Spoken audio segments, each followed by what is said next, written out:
Good morning दोस्तों, जय सिया राम, जय श्री कृष्णा। दोस्तों, अगर आप अपना घर बनाने की सोच रहे हैं और बैंक से लोन लेने के बारे में सोच रहे हैं, यानी होम लोन लेने के बारे में आप सोच रहे हैं और आपको किस प्रकार के कौन कौन से डॉक्यूमेंट आपको चाहिए, इस बारे में आज हम आपसे डिस्कस करने वाले हैं। दोस्तों, अगर आप 2024 में लोन लेने की सोच रहे हैं तो सबसे पहले आपकी जो ज़मीन है दोस्तों, वो 143 होनी चाहिए। यानी 143 यानी आवश्यक भूमि में परिवर्तन होनी चाहिए। वह कृषि योग्य भूमि नहीं होनी चाहिए।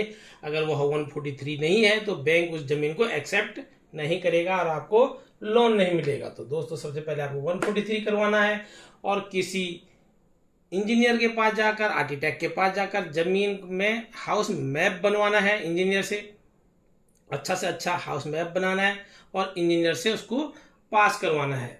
इंजीनियर आपको उसमें पासिंग वाला नक्शा आपको बना के दे देगा। उस नक्शे को लेकर आपको क्या करना है, अगर आप शहर के अंदर है तो आप प्राधिकरण पर जाएं।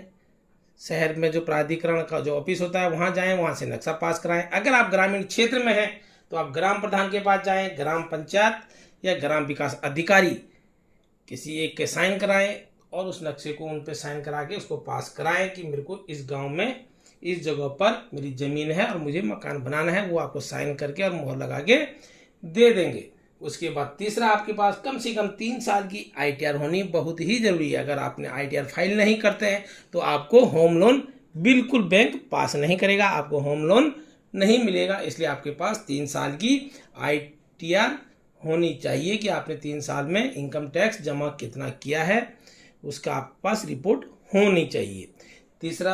चौथे जो स्टेप है दोस्तों, अगर आप नौकरी करते हैं या आप जॉब करते हैं तो आपके पास पिछले 6 महीने की सैलरी स्लिप आपके पास होनी बहुत ही ज़रूरी है। आप सैलरी स्लिप अपने पास रखें।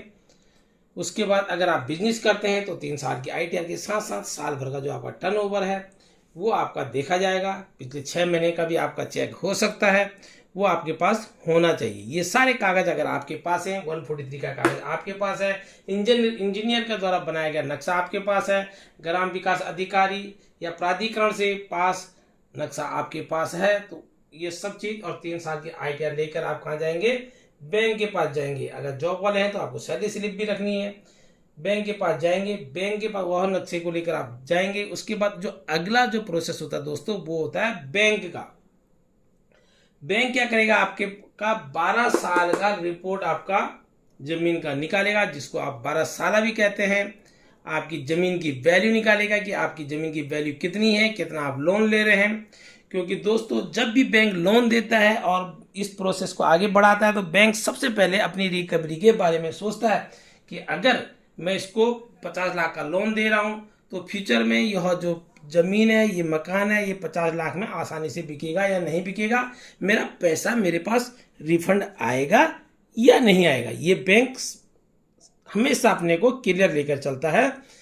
आपको लोन देने से पहले आपकी प्रॉपर्टी पे पूरा का पूरा वसूल होगा या नहीं होगा, इसी आधार पर बैंक आपकी ज़मीन की वैल्यू निकालता है। और बैंक मैनेजर जहाँ पर आप प्लाट ले रहे हैं या जहाँ पर आप मकान बना रहे हैं या ज़मीन और मकान दोनों ले रहे हैं, वहाँ पर जाएगा, उस जगह को अपने नज़र से देखेगा और उसका पूरा का पूरा उसको हिंदी में मौका मुआयना भी कहते हैं, तो उसको बैंक मैनेजर करेगा। उसके बाद बैंक मैनेजर क्या करेगा, अपने वकील को आपकी सारी चीज़ देगा, सब रिपोर्ट देगा। वो वकील 12 साल का रिपोर्ट निकालेगा और वैल्यूअर आएगा, वो आपकी ज़मीन की वैल्यू निकालेगा, कितनी आपकी ज़मीन की वैल्यू है।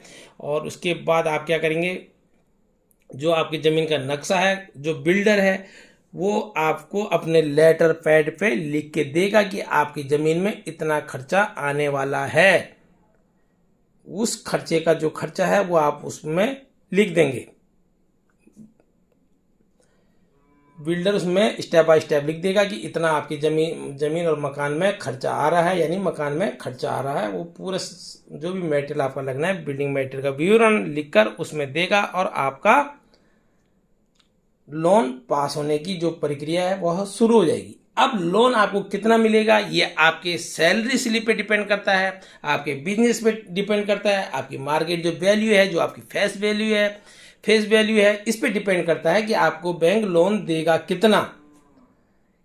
तो दोस्तों, जब भी आपका जो बैंक है वो लगभग आपकी कमाई का आपको 60 या 40% से ऊपर लोन नहीं देगा, क्योंकि बैंक सोचता है कि अगर आपकी सैलरी का पूरा 100% आपको लोन देगा तो आप अपना घर का खर्चा कैसे चलाएंगे, आप बैंक करप्ट हो सकते हैं। इसलिए दोस्तों बैंक अपनी सिक्योरिटी को लेकर चलता है, आपकी ज़मीन का 60 या 40% ही आपको लोन देगा, जिससे कि आप अपना घर का खर्चा भी आसानी से चला लें और बैंक की किस्त भी आसानी से दे दें।